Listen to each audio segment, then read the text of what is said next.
Assalamualaikum warahmatullahi wabarakatuh.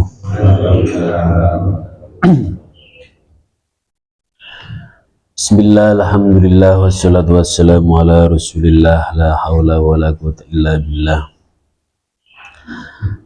Rabbi syrah li sadri wa yassir li amri wa halul uqdatan min lisani yafqahu qawli. Sebelum pengawasan belajar bersama kita mulai, marilah kita hadroh mengalap berkah dari pengarang kitab Minahus Saniyah ala wasiyatil matbuliyah. Kitab Minahus Saniyah ini kitab wasiatul Mustafa yang dikarang oleh Said Abdul Wahab Asy'arani. Kitab wasiatul Mustafa punika wasiatipun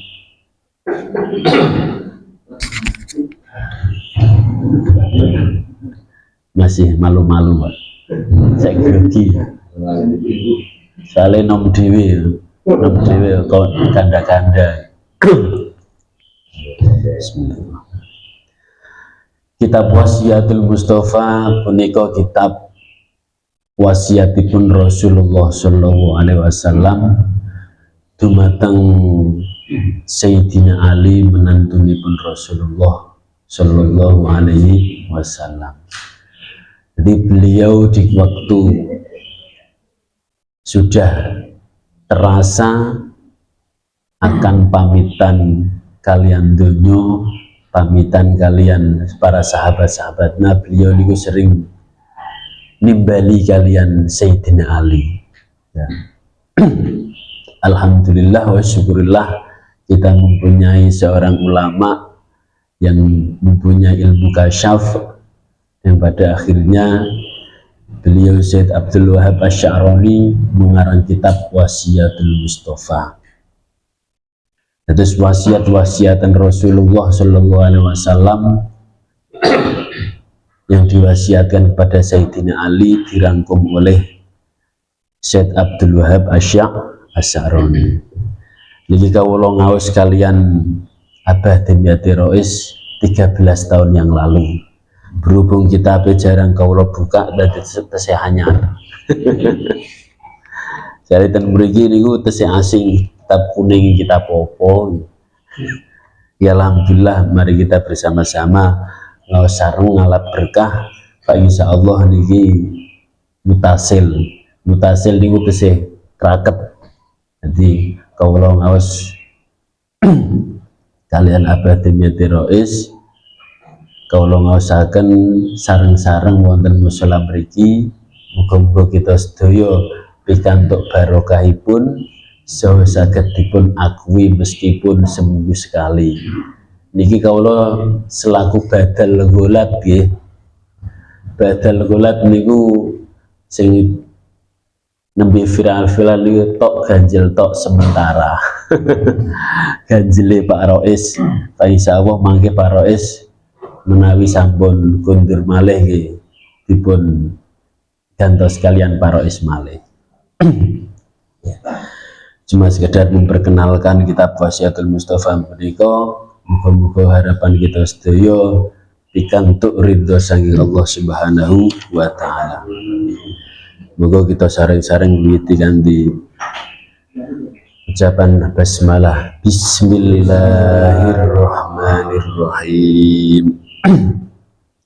Niki pengaosanipun kados ten pesantren napa ten mriki, Pak?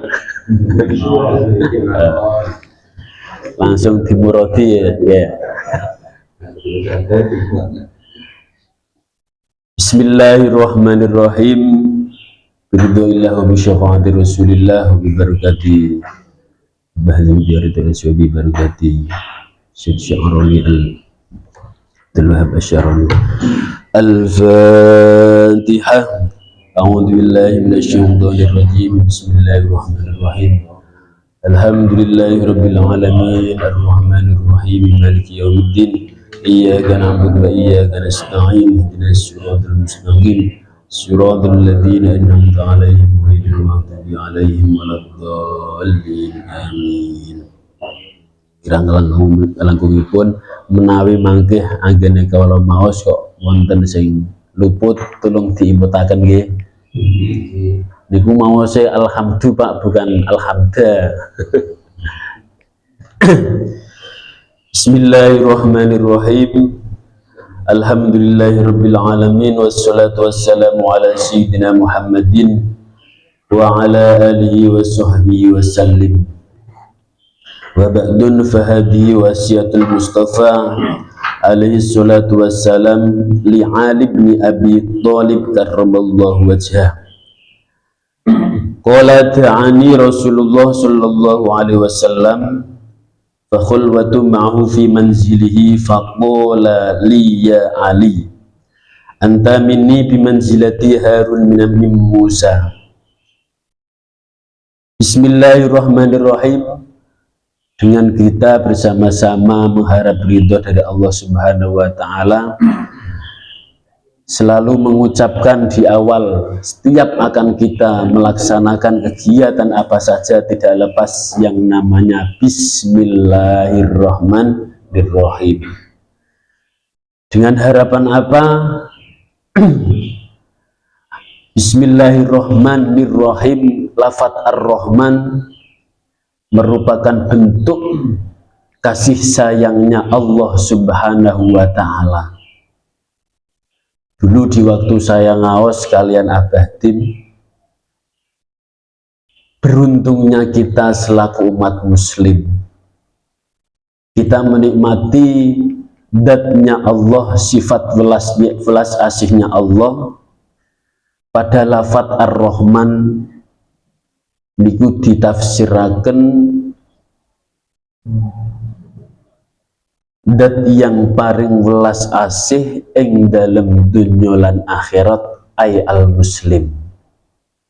Di sifat welas kasih pun Allah Subhanahu wa Ta'ala dumateng tiyang muslim saha muslimat niku berada di dunia dan juga di akhirat. Beruntungnya kita, innad dina indallahil Islam. Nggih Pak Mariono nggih. Nah, dalam Al-Qur'annya niku tertulis jelas. Jadi beruntungnya kita selaku pemeluk agama Islam. Jadi mendapatkan belas kasihan dari Allah Subhanahu wa Ta'ala baik di dunia maupun di akhirat. Sifat ar-Rahim, bismillahirrahmanirrahim, ar-Rahimnya Allah merupakan zat welas asih ketika berada di akhirat saja. Berbeda dengan lafaz ar-Rahman.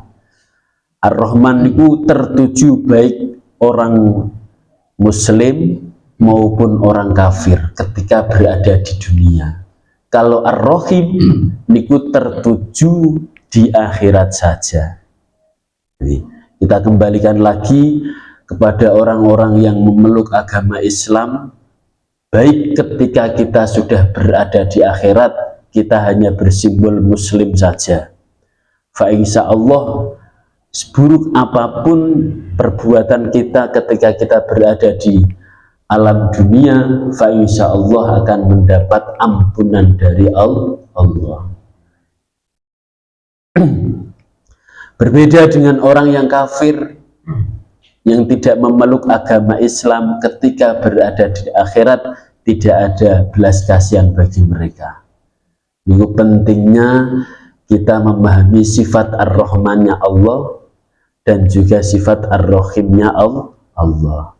Kalau ar-Rahman, meskipun dia kafir, meskipun dia berbeda agama dengan kita, mereka tetap mendapatkan belas kasihan. Karena apa? Karena Ar-Rahman itu belas kasihannya Allah Subhanahu wa taala tertuju tidak hanya orang muslim saja, ai dunya wal akhirah. Tapi Ar-Rahim ketika mereka semua sudah meninggal, yang mendapatkan belas kasihan di akhirat hanya orang muslim saja. Alhamdulillah. Alhamdulillahirabbil alamin wassalatu wassalamu ala sayyidina Muhammadin wa ala alihi wa sahbihi wasallim. Alhamdulillah, dengan kita memuji Allah Subhanahu wa taala yang menjadikan alam semesta ini. Dulu sering saya ingat ketika saya mengaji, ketika kita mengaji, alangkah baiknya kita memahami lafaz alhamdulillahirabbil alamin, segala puji hanya pada Allah Subhanahu wa taala. Tidak cukup ketika kita memahami lafaz alhamdulillahirabbil alamin. Puji itu ada 4. Yang pertama qadim ala qadim. Yang kedua qadim ala hadis. Yang ketiga hadis ala qadim. Yang keempat hadis ala hadis. Apa pujian 4 tersebut? Qadim ala qadim seperti contoh innallaha sami'un basir. Pujinya Allah terhadap Allah, zat yang dahulu, dan juga memuji pada zat yang dahulu. Seperti contohnya apa? Innallaha sami'un basir. Sesungguhnya Allah adalah zat yang maha mendengar dan juga maha melihat. Itu merupakan pujiannya Allah terhadap Allah yang pertama. Yang kedua qadim ala hadis. Pujiannya Allah Subhanahu wa taala terhadap makhluknya. Jadi Allah Subhanahu wa taala punika zat yang pernah memuji terhadap makhluknya. Seperti contoh apa? Laulaka Muhammad lama khalaqtu aflak. Apa pujiannya Allah terhadap makhluknya? Jika bukan karena Nabiullah Muhammad, jika bukan karena Nabi Muhammad, lama khalaqtu aflak. Allah tidak akan menjadikan cakrawala bumi alam semesta ini. Jadi kita beruntung sangat. Kita selaku umat Rasulullah Shallallahu Alaihi Wasallam yang sudah menjadi misi dari Allah Subhanahu Wa Taala. Jika bukan karena Muhammad, Allah Subhanahu Wa Taala tidak akan menjadikan alam semesta ini. Alhamdulillah. Kita ini dijadikan oleh Allah Subhanahu wa taala umat yang paling akhir, akan tetapi fa insya Allah dengan ketekunan kita, keimanan, ketakwaan kita, fa insya Allah kita akan masuk surga di antara umat-umat yang lain. Kita akan masuk surga terlebih dahulu. Niku sampai Nabi Adam alaihissalam niku sampai iri ketika Allah menempelkan lafaz la ilaha illallah Muhammadur Rasulullah di atas pintu surga. Nabi Adam itu kan sempat heran, saya ini orang pertama kali yang dijadikan, akan tetapi disanding nama la ilaha illallah ada tulisannya Muhammadur Rasulullah. Niku istimewanya Nabi Muhammad. Jika bukan karena Muhammad, aku rapan jadi ake bumi lan seisine. Niku diantara keistimewaannya Muhammad Rasulullah Shallallahu Alaihi Wasallam. Yang ketiga hadis ala qadim, bentuk syukur kita terhadap Allah Subhanahu Wa Taala. Kita diberikan fasilitas apa saja, bahkan dari zaman dulu sampai sekarang kita diberikan rezeki yang melimpah ruah. Perlu kita memuji dengan lafaz apa? Hamdalah, alhamdulillahirabbil alamin. Kita diberikan nikmat sehat, nikmat sempat, dan diberikan pokoknya rezeki terbesar dari Allah Subhanahu wa taala yaitu adalah rezeki sehat wal afiat, saged nglampahi ibadah. Amin Allahumma amin.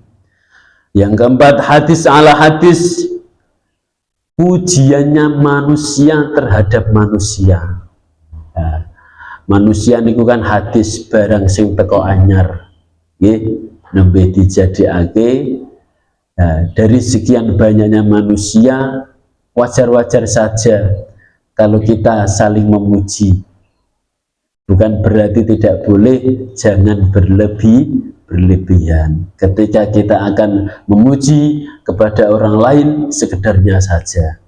Itu merupakan bentuk cintanya kita, bentuk takjubnya kita terhadap manusia karena keistimewaan yang diberikan oleh Allah Subhanahu wa ta'ala. Wassalatu wassalamu ala sayyidina Muhammadin wa ala alihi wa sahbihi wasallim. Semoga salat serta salam tertuju kepada junjungan Nabi besar Nabi Agung Muhammad sallallahu alaihi wasallam. Wa ba'du fahadi wasiyatul Mustafa. Setelah kita membaca hamdalah, bismillah, alhamdulillah, fahadi wasiyatul Mustafa, dengan Allah Subhanahu wa ta'ala menamai kitab Wasiatul Mustafa yang dikarang oleh Said Sya'roni. Semoga kita bisa mempelajari apa yang telah diajarkan oleh beliau-beliau, merupakan motivasi bagi kehidupan kita. Li'alim li Abi Thalib karramallahu wajhah, qala Rasulullah sallallahu alaihi wasallam, ta'ani Rasulullah sallallahu alaihi wasallam sering nimbali Sayyidina Ali. Fakhalwatu ma'u fi manzilihi faqala li ya Ali anta minni manzili Harun. Ya Ali anta minni. Panjenengan kemarilah Ali, tak kayak ngerti fin manzilihi saat temeni saya ini dengan mengundangmu. Aku ini sudah mendapatkan ilham dari Allah Subhanahu wa ta'ala bahwasanya saya ini sudah mendapatkan ilham dari Allah Subhanahu wa ta'ala selang beberapa hari, selang beberapa bulan aku akan ditimbali oleh Allah Subhanahu wa ta'ala. Maka di antara sahabat-sahabat yang sering saya undang adalah panjenengan. Inni usikal yawma biwasiyati in anta hafidduha asyita hamdan wa mutu syahidan. Saya berwasiat pada hari ini kepadamu, yusika in anta hafidtuha, jika engkau ingin diberikan kehidupan Allah Subhanahu wa ta'ala yang berkah, diberikan kehidupan Allah Subhanahu wa ta'ala yang begitu nikmat, mulia di hadapan Allah, maka jagalah hidup yang memang benar-benar selayaknya ketika kita bersosialisasi dengan antar manusia. Dan agar engkau diberikan oleh Allah Subhanahu wa ta'ala yang mati syahid, meninggal dengan keadaan syahid. Seperti apa ya Rasulullah? Wa ba'asakallahu yaumal qiyamah faqihan aliman, agar engkau selalu menjaga apa yang telah saya ajarkan, dan juga kelak di hari yaumil kiamah, faqihan aliman, kita benar-benar tergolong orang yang alim fikih, aliman, dan juga benar-benar kita ini adalah termasuk bagian daripada orang yang alim.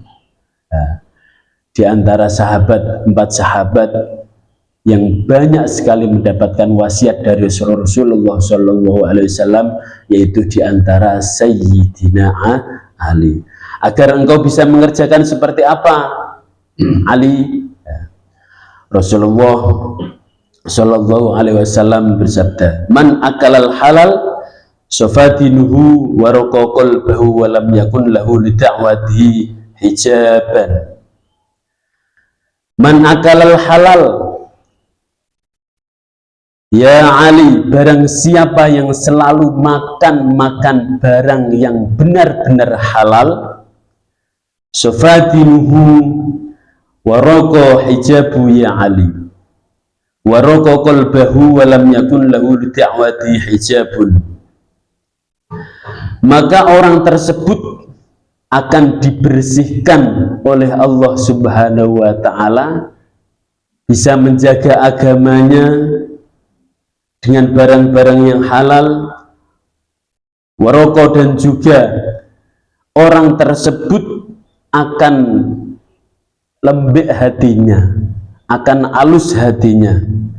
Walam yakun lida'wati hijabun, dan setiap orang yang bisa menjaga dari barang-barang yang halal, ketika orang tersebut berdoa kepada Allah Subhanahu wa Ta'ala, tidak akan ada penghalangnya. Jadi ketika orang tersebut bisa menjaga dari setiap barang-barang yang halal, dari barang-barang yang haram, barang-barang yang syubhat, fa insya Allah orang tersebut termasuk kategori orang yang alim. Kuncinya orang yang sukses baik di dunia maupun di akhirat itu adalah orang yang bisa menjaga dari barang yang haram. Seperti contoh, sekilas mungkin panjenengan sami sudah sering mendengar, Imam Syafi'i niku merupakan putra dari Sayyidah Fatimah dan juga Imam Idris. Pernah mendengar niku saking jagane dari barang subhat, tirakatnya kedua orang tuanya Mbak Idris dan Sayyidah Fatimah, alhamdulillah wa syukurillah, Allah Subhanahu wa Ta'ala memberikan anugerah yang luar biasa kejeniusannya Imam Syafi'i. Dulu beliau dalam kandungan Sayyidah Fatimah, mungkin ada yang tahu sampai berapa bulan, sampai berapa tahun Sayyidah Fatimah mengandung Imam Syafi'i? Sampai 4 tahun. Jadi berada dalam kandungan sampai 4 tahun. Coba kalau zaman sekarang, wah ya sudah diprotes Pak RT, Pak RW. Nah, niku tirakate Sayyidah Fatimah puasa terus, dan juga Mbak Idris kehidupannya itu puasa terus setiap siangnya. Bukan berarti puasa Daud, bukan, tapi puasa sunnah terus menerus demi menirakati anak-anaknya yang berada dalam kandungan. Mbak Idris niku benar-benar menjaga dari barang yang syubhat. Barang syubhat niku padahal kalau kita berbicara haramnya itu cuma 5% saja dari 100%, 95 yang halal, 5%-nya yang haram. Niku 5% bisa mengalahkan 95% yang halal murninya. Niku tidak mau. Nah, tatkala beliau akan maghrib menjelang berbuka puasa, beliau menemukan salah satu buah. Alhamdulillah wa syukurillah, kalau kita husnudon saja, ketika kita akan mendapatkan rezeki, tidak tahu dari mana datangnya, sikat saja. Kita husnudon, ini merupakan rezeki minallah. Nah, ketika Mbah Idris sudah memakan buah tersebut, beliau ingat kalau beliau ini memang benar-benar beliau yang bermisi, tidak akan berprinsip, tidak akan makan barang yang bukan haknya. Nah, ketika beliau ingat, saya ini takut masuk neraka, setiap berjalan saya ini takut masuk neraka, akan tetapi saya ini sudah makan buah yang buat saya tadi untuk membatalkan puasa, untuk berbuka puasa, tidak tahu buah ini yang saya makan buahnya siapa. Beliau ini berjalannya waktu, berjalan menelusuri sungai, beliau ini sering menangis dan juga menangis. Setelah beliau tahu kalau buah yang saya makan ini miliknya Sayyid Abdullah.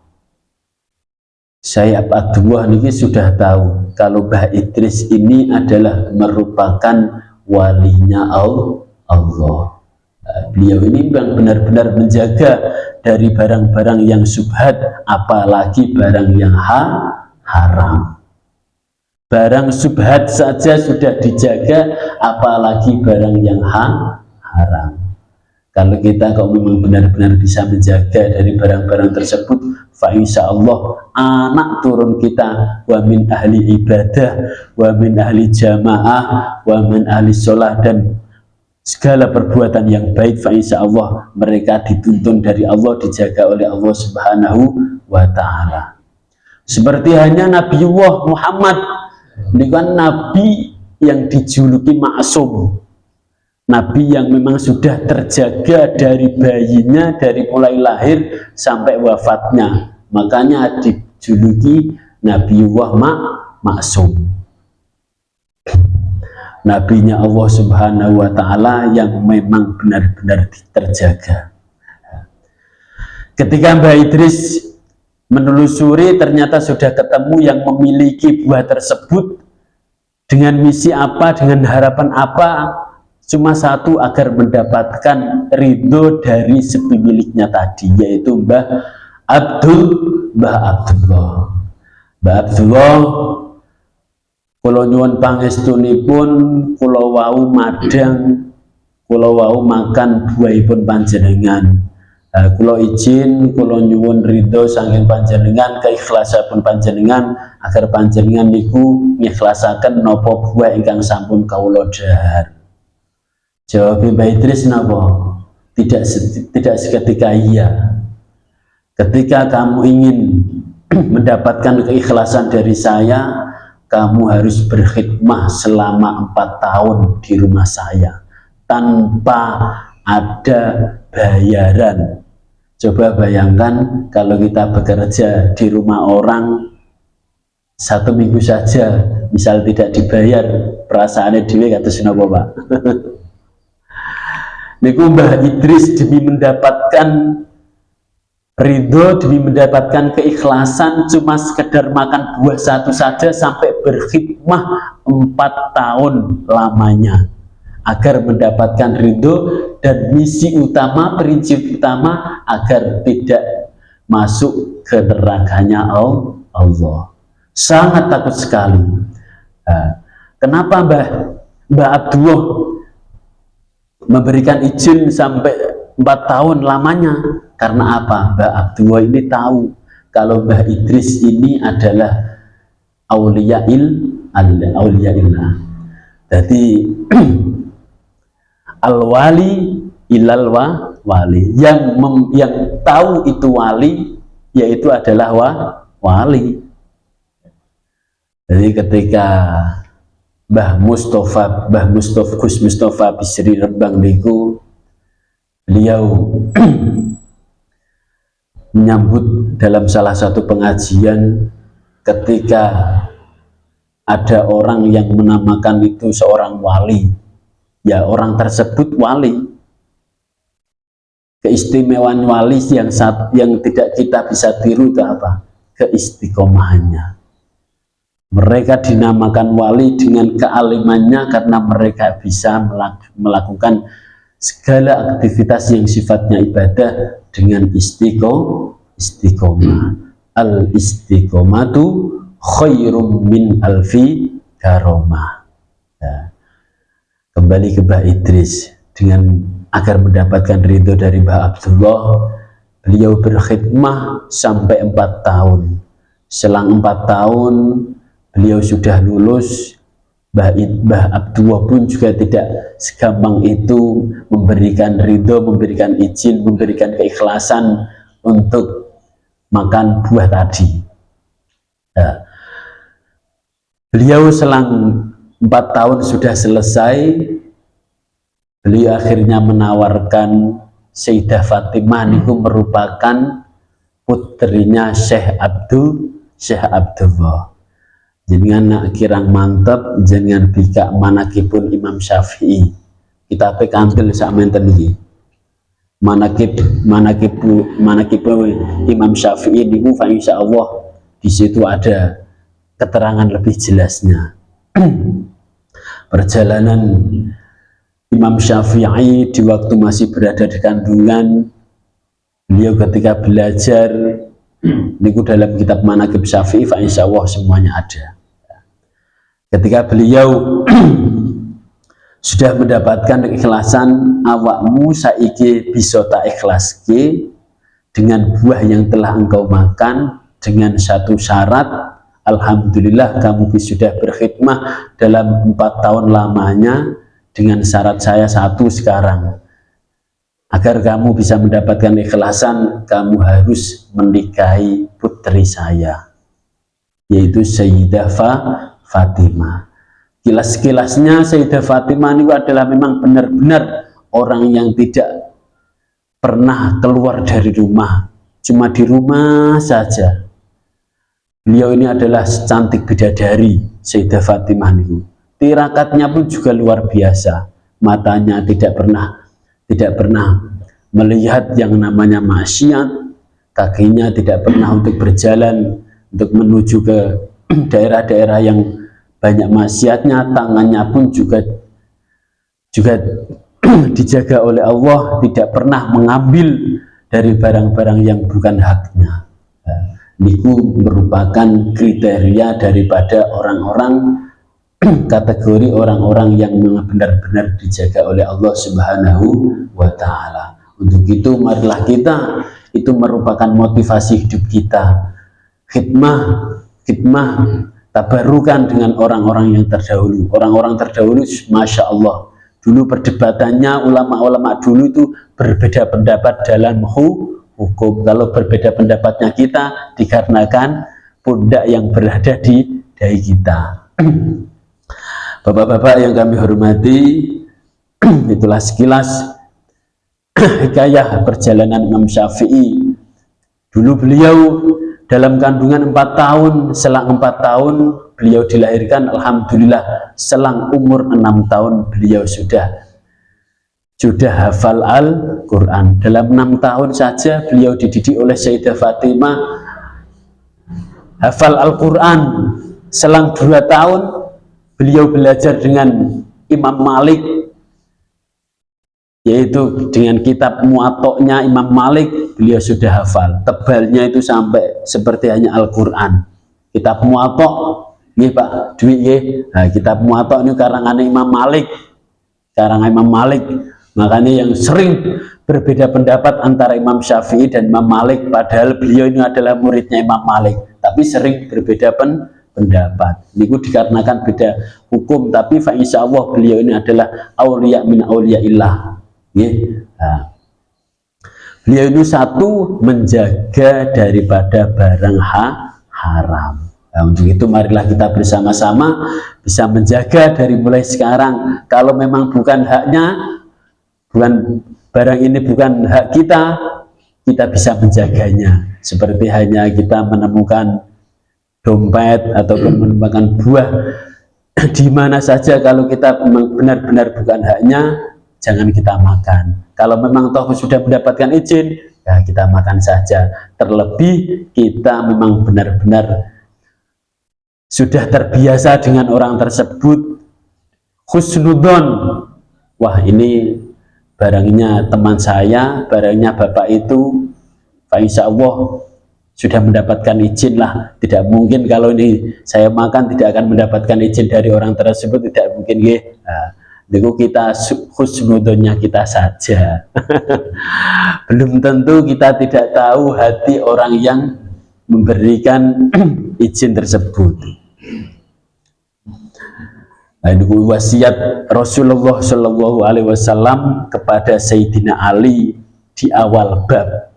Ya Ali, kalau kamu memang benar-benar ingin mendapatkan mati dengan keadaan syahid, dan juga agar kamu dijaga dari Allah Subhanahu wa Ta'ala, pertama kamu harus bisa menjaga dari barang hak dan juga barang yang batil.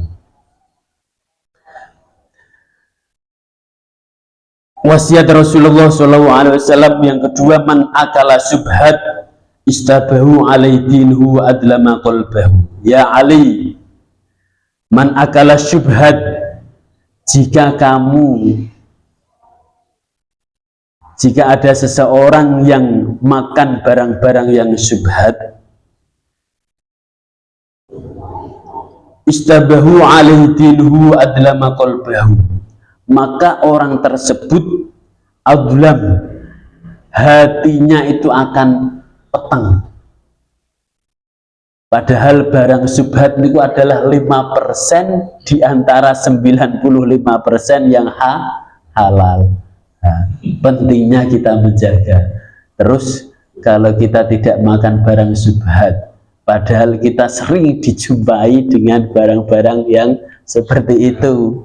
Pokoknya kita cukup mantep, kita umat Rasulullah, selamat dunia selamat akhirat, apalagi kita seorang muslim. Seperti hanya kita husnudon saja, kita tidak tahu hatinya orang tersebut itu ikhlas apa tidak.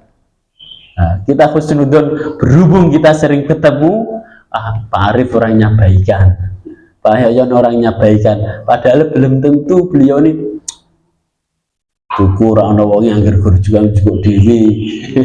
Meskipun belum mendapatkan izin, insya Allah nanti juga bayar sendiri. Saya tahu kalau orang yang ambil tadi orangnya baik. Ini husnudonnya kita.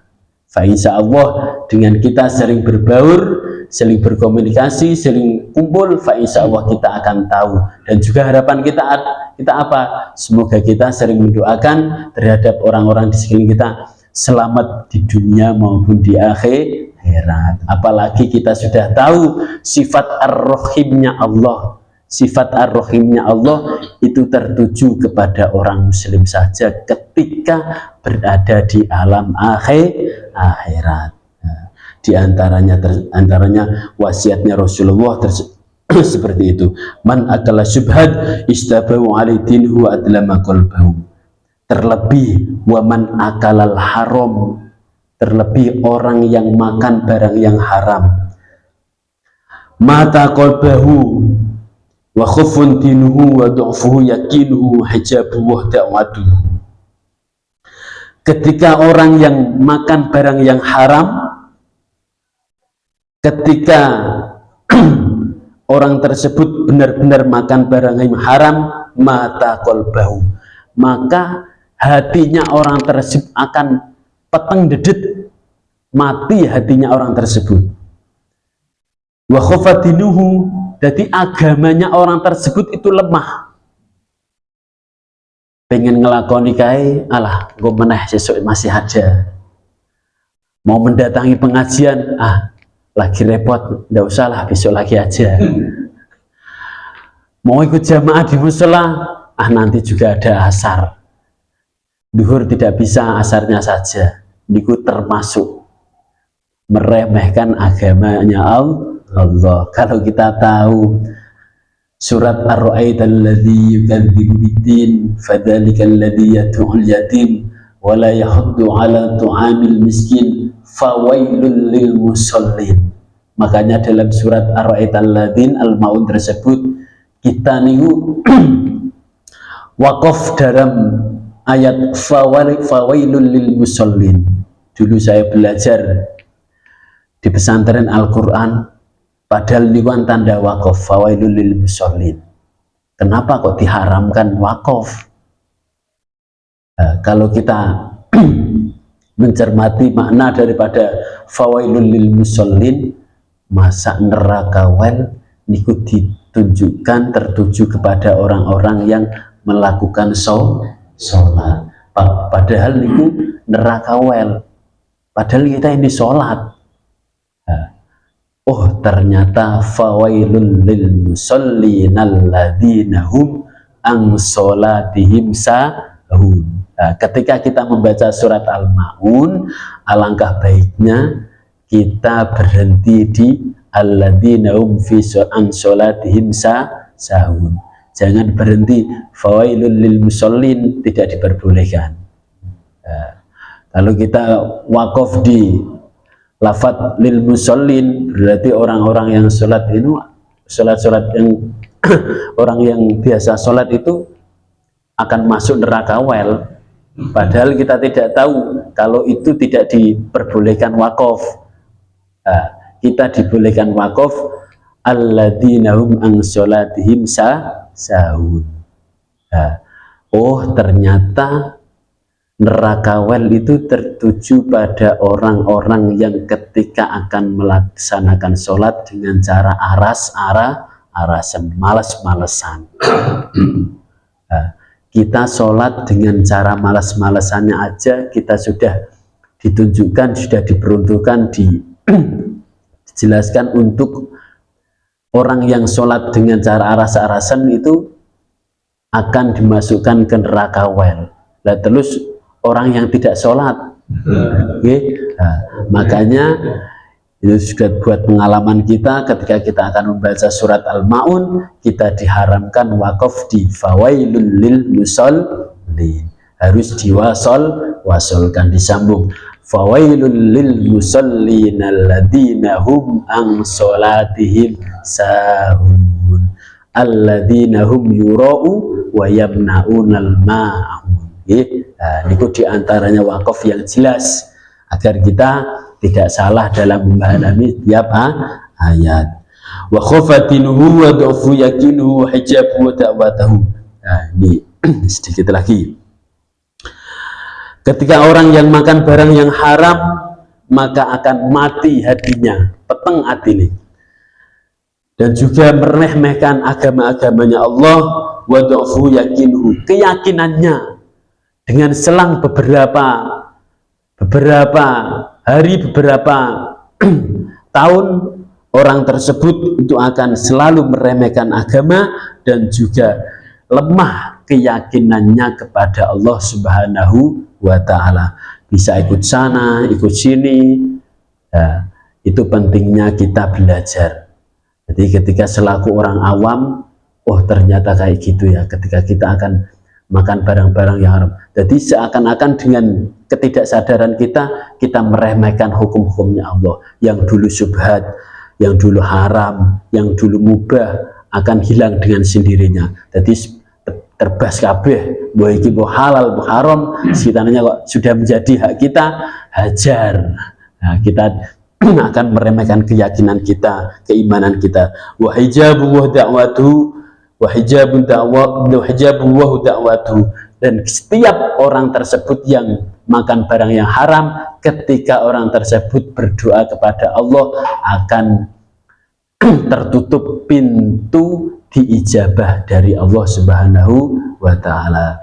Bapak-bapak yang kami hormati, nah, sekelumit ini merupakan wasiat-wasiat Rasulullah Shallallahu Alaihi Wasallam kepada menantunya, kepada Sayyidina Ali. Semoga kita bisa mengambil hikmahnya.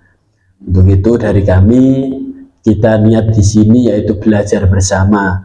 Saya ini hanya lulusan pesantren Prudul yang tidak seperti panjenengan yang sekolahnya dhuwur-dhuwur, kula malah mboten saged cok isin nih. Iya ngapunten. Mari kita akhiri pertemuan kali ini, semoga mendapatkan ridho dari Allah Subhanahu wa Ta'ala. Walafu minkum wal muwaffiq ila aqwamit thoriq. Assalamualaikum warahmatullahi wabarakatuh.